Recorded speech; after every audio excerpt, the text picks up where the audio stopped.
दोस्तों, आज हम जिस जमाने में रहते हैं वो ऐसा वक्त है जब जिंदगी लगातार भाग रही है। चारों तरफ हो रही तरक्की और आधुनिकता ने हमारी जिंदगियों को बदल दिया है, लेकिन हमेशा ऐसा नहीं था। और इस बात का अंदाजा हमें तब मिलता है जब हम इतिहास के पन्नों को पलटकर वक्त के गलियारे में थोड़ा पीछे की तरफ चलते हैं। आज बात मुगलों के वक्त के कश्मीर की। उस वक्त वहां की क्या परिस्थितियां थीं और 17वीं शताब्दी में औरंगजेब की बादशाहत के वक्त कश्मीर और वहां के लोगों की जिंदगी कैसी थी। वैसे तो सारे मुगल बादशाहों ने ही कश्मीर को अपनी मनोरंजन, भोग विलास और रंगरलियों के लिए एक खूबसूरत जगह के अलावा कुछ नहीं समझा। ना ही उन्होंने इस प्रदेश की धरती और यहाँ के लोगों की हालत को सुधारने के लिए कभी कोई खास कोशिश ही की। कश्मीर की सर्वसाधारण जनता पूरी तरह से अज्ञानता और गरीबी की जिंदगी जीती थी। यदुनाथ सरकार अपनी किताब द हिस्ट्री ऑफ औरंगजेब में कहते हैं कि गांव में रहने वाले ज्यादातर लोग आदिवासियों जैसा और बिल्कुल सादा जीवन बिताते थे। हालत यह थी कि इनके पास पहनने के लिए जरूरी कपड़े भी नहीं होते थे और अक्सर वो लोग अधनंगे ही घूमते थे। सर्दी से बचने के लिए सिर्फ एक कंबल अपने शरीर पर लपेट लेते थे। यहां पर बस्तियां दूर दूर बसी हुई होती थी और उनको जोड़ने के लिए कच्चे और बेहद उबड़ खाबड़ पहाड़ी रास्ते होते थे। ये रास्ते इतने खराब और पतले होते थे कि बाहर के इलाकों से अनाज और दूसरी जरूरत की चीजें वहां तक ले जाना लगभग असंभव होता था। यहाँ के लोगों को अपनी जरूरत के लिए अनाज और दूसरी खाने पीने की चीजें अपने यहां ही पैदा करनी पड़ती थी। बाढ़ आ जाया करती थी, फिर जबरदस्त बर्फबारी हो जाती थी तो आने जाने के रास्ते बंद हो जाया करते। हजारों की तादाद में कश्मीर निवासी खाने पीने की चीजों की कमी और इलाज न होने के कारण मर जाया करते थे। सिविलाइज्ड वर्ल्ड यानी कि सभ्य संसार और बाकी दुनिया से प्रांत पूरी तरह से कटा हुआ था। उस वक्त यहाँ पर इनकी अपनी कोई इंडस्ट्री नहीं हुआ करती थी और जो एक धंधा यहाँ पर था गरम शोल बनाने का, उसके ऊपर भी मुगल दरबार का शाही अधिकार होता था। मतलब आम आदमी इस काम को निजी तौर पर नहीं कर सकता था। इस काम को करने वाले कारीगरों को डेली वेजेस पर रखा जाता था। एक दूसरा काम और भी यहां पर था, शाही कागज बनाने का। यह कागज सिर्फ शाही दरबार में ही काम में आता था। आम आदमी को इस कागज को यूज करने की इजाजत नहीं थी, इसलिए क्योंकि यह एक लिमिटेड क्वांटिटी में ही बनता था, तो इससे आम जनता को कोई खास रोजगार नहीं था।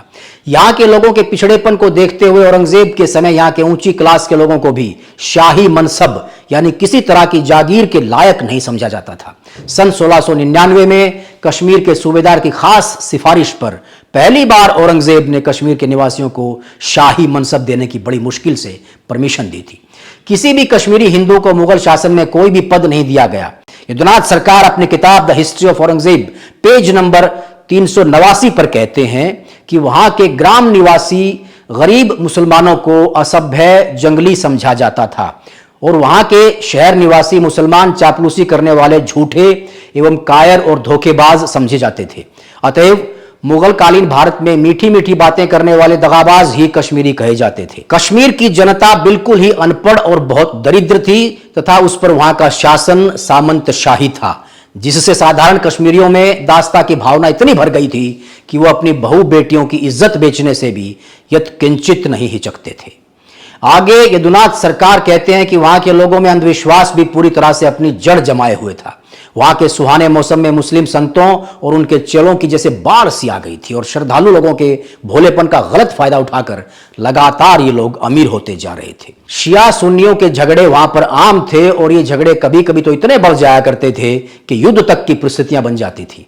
काजियों के भड़काऊ भाषणों से सुन्नी लोग भड़क जाते और शिया लोगों को लूटकर उनके घरों में आग लगा दिया करते थे। मौका मिलने पर ये लोग उनको कत्ल करने में भी नहीं हिचकिचाते थे। साफ सफाई और स्वच्छता की भावना वहां के निवासियों में दूर दूर तक मौजूद नहीं थी। वहां की झील और नदी में कभी कभी बड़ी भयानक बाढ़ आ जाया करती थी। इस वजह से लोगों को अपने घर वहां से ऊपर पहाड़ों और जंगलों के बीच पतली पतली पगडंडियों पर बनाने पड़ते थे। उनके मकान हल्की लकड़ी के बने होते थे और सर्दी इतनी ज्यादा पड़ती थी कि दिन रात आग जलाए रखनी पड़ती थी। इसलिए वहां पर आग लगना बेहद आम बात थी, क्योंकि लगभग सभी घर एक दूसरे से जुड़े हुए थे। एक मकान में आग लगने से पूरे के पूरे लकड़ी के बने मकान लाइन में जलकर साफ हो जाया करते थे।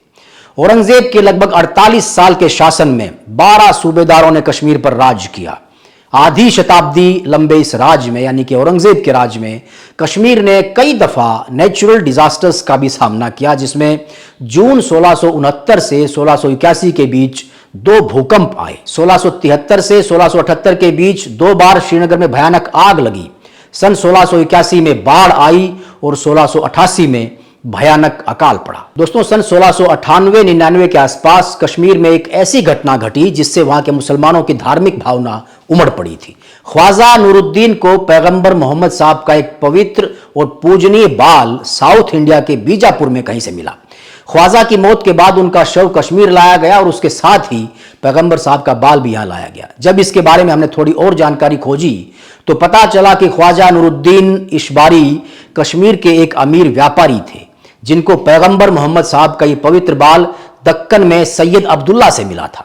सैयद अब्दुल्ला इसको मदीना से लेकर आए थे और भारत के बीजापुर में आकर बस गए थे।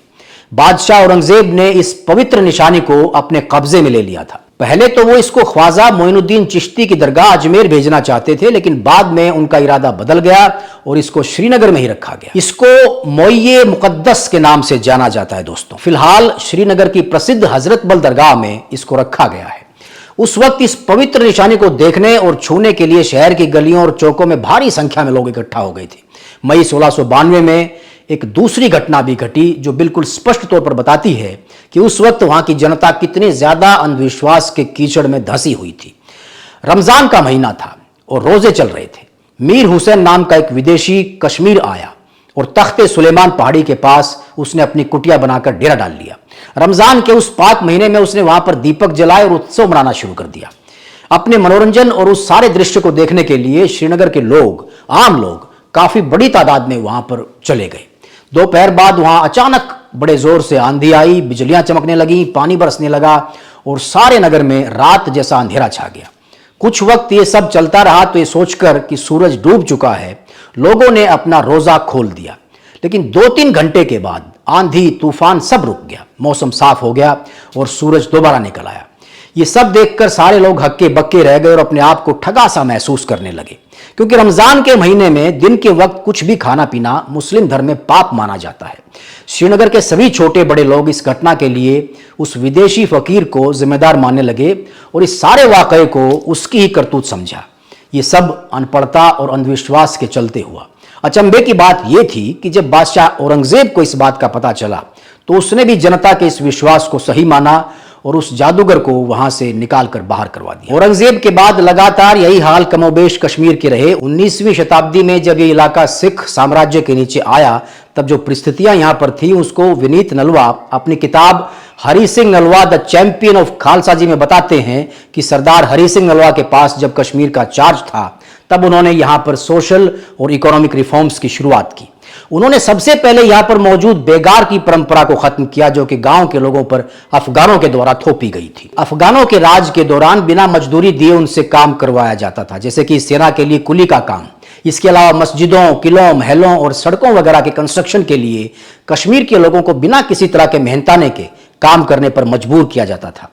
अपनी किताब के पेज नंबर 53 पर वनीत कहते हैं कि सरदार हरि सिंह नलवा ने हिंदुओं को उनकी धार्मिक आजादी यानी कि रिलीजियस फ्रीडम को बहाल करने का काम करवाया। उन्होंने ऐसा आदेश दिया कि जिन लोगों को घाटी में अफगानों के दबाव में इस्लाम को अपनाना पड़ा था वो वापस अपने धर्म में आ सकते हैं, जिसके बाद 40,000 लोगों ने वापस हिंदू धर्म को अपना लिया। इस बात का जिक्र R.K. परमू अपने दस्तावेज history of the Muslim rule में भी करते हैं। वनीत आगे कहते हैं कि अफगानों ने वहां पर बहुत सारे प्राचीन हिंदू मंदिरों को मस्जिदों में तब्दील कर दिया था, जिसको सरदार हरि सिंह ने वापस मंदिर बनवाकर वैसी ही पवित्रता और महिमा दिलवाने की कोशिश की। लेकिन इस काम में वो सफल नहीं हो सके क्योंकि हिंदू पंडित इतने लंबे समय तक मुस्लिम प्रभाव में रहते चले आ रहे थे कि उन्होंने सरदार नलवा के इस प्रस्ताव को ये कहते हुए स्वीकार कर दिया कि इससे मुसलमान उनके खिलाफ हो जाएंगे। हालांकि इस कदम के पीछे सरदार हरि सिंह नलवा का मकसद इन दो धर्मों यानी कि हिंदू मुस्लिम के बीच एक सद्भावना पैदा करवाना था, क्योंकि लगातार कई शताब्दियों से चले आ रहे मुस्लिम शासन से उनके बीच में एक गहरी खाई महसूस होने लगी थी।